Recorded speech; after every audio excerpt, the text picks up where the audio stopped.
We have looked at ancient Mesopotamia and ancient Egypt, and now we're going to turn to Greece in this Bronze Age.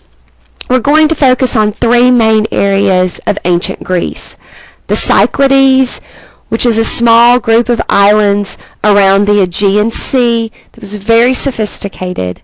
Gnosis, or what is now modern-day Crete, and you can see Crete or Gnosis down at the very bottom of the map. And Mycenae, or mainland Greece.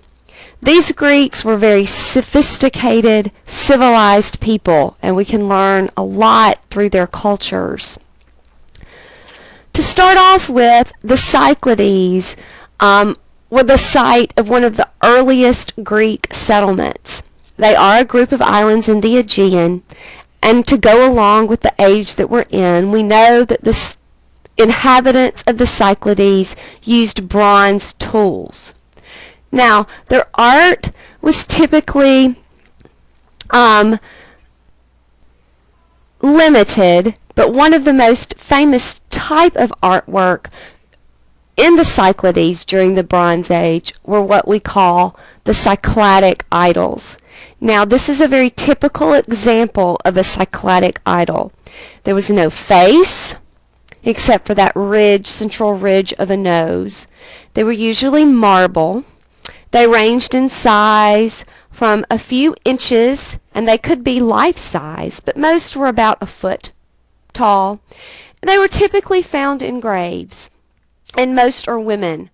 And so there is some idea that there is some association with fertility, the fertility goddess, certainly the afterlife, as they were found, were they important to these people as they were going to the next life? Was it all about fertility? These are questions that we raise about these Cycladic idols. And so this is the most important type of artifact from that group of islands during the Bronze Age. Now, the island of Gnosis, or Crete, is a little bit more interesting, I think, in its culture and what we have and what we know about this time period. We know about King Minos, who ruled Gnosis through Greek legends. And in Greek legends, Gnosis was a thriving city ruled by Minos, who was considered by everyone pretty much to be a tyrant. The legend goes that Minos had a Minotaur, a creature who was half man and half bull, whom he kept in a labyrinth, or just a maze, which is where the Minotaur lived. And each year, 7 boys and 7 girls from Athens were sacrificed to the Minotaur. The legend goes that an Athenian by the name of Theseus and Ariadne, Minos' daughter, defeated the Minotaur. And for many centuries, the story of Minos and his labyrinth was thought to be only a good tale, with no basis in fact. And here you have a contemporary drawing of Theseus and Ariadne defeating the Minotaur. In 1900, though, Arthur Evans discovered Gnosis and proved that it existed outside of just the myth of the Minotaur. He actually found Minos' palace with all its frescoes, pottery, tablet, and he called the culture that he discovered Minoan, after Minos. So when we talk about ancient Crete, you might hear it referred to as Gnosis, or the culture itself as Minoan. It was a very developed, highly developed civilization. Gnosis had drainage systems, heating and cooling, and lighting systems. This was the palace of Minos. Interestingly, just like our White House today in the United States, there was a division of space in the palace of Minos. The living quarters of the king and the royal family were on the east side of the palace, and the governing quarters were on the west, just like our west wing and east wing of the White House. Palaces in Gnosis like this were designed to stay cool in the summer and be heated in the winter. This is a picture of the throne room of Minos around 1450. And you can see the frescoes, you can see the actual throne itself carved into the wall. You can see that these frescoes are very lively, very colorful, very relaxed. Perhaps the most famous figurine of Minoan culture is this one. Here she is. She's the snake goddess. And she is either the goddess herself or perhaps a priestess that is serving the goddess. The snakes in her hands and the cat on the top of her head are symbols that these Greeks would have associated with the afterlife. And again, she would have been associated with fertility, just like all these other ancient cultures. So even though the rulers were male, as we have seen in Mesopotamia, in Egypt, and now in Greece, we have this mother goddess figure that follows these cultures and was important to these cultures. And so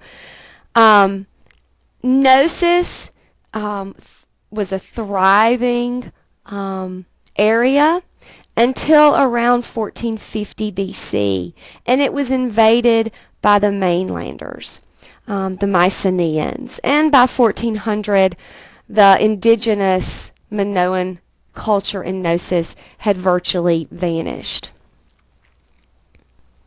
So we will turn to mainland Greece, what they called during the Bronze Age Mycenae, and talk a little bit about the Trojan War. Some of you may know about the Trojan War from Homer's The Iliad. Others of you may not know about it except through the Brad Pitt movie called Troy. But in any case, these mainland Greek Mycenaeans are believed to be the ones who conquered Troy in 1250 BC. Now, there was an archaeologist, well, a self-proclaimed archaeologist, an interesting man named Heinrich Schliemann. And Heinrich Schliemann was taken with the epics of Homer. He was taken with the Iliad. He was fascinated by the battle in the Iliad. And so he set out to prove the existence of Homer's epics. And he did.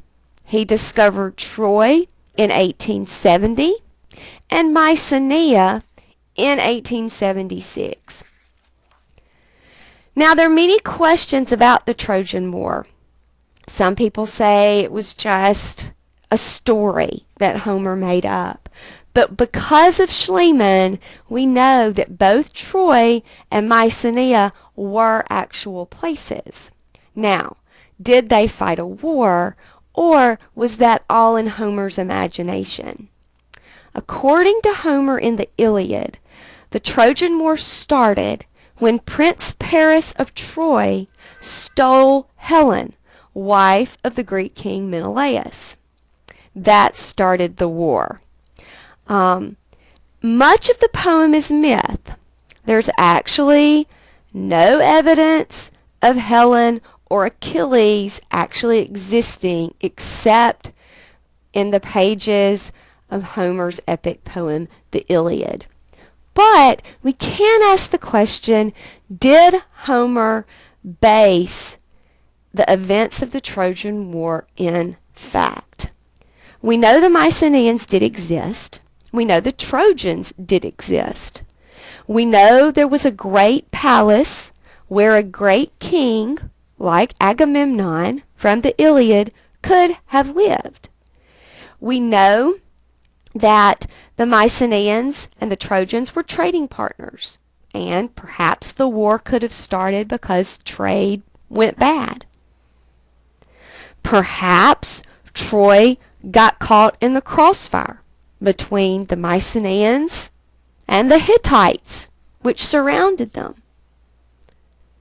So there could have been a war that Homer based the Iliad upon. He could have used fact as the basis for his fiction. In any case, the Trojan War and the events that surround it continue to fascinate people. So as you leave this slideshow, as you leave this brief discussion, you'll find some links that will take you to learn a little bit more about Troy and about the Trojan War.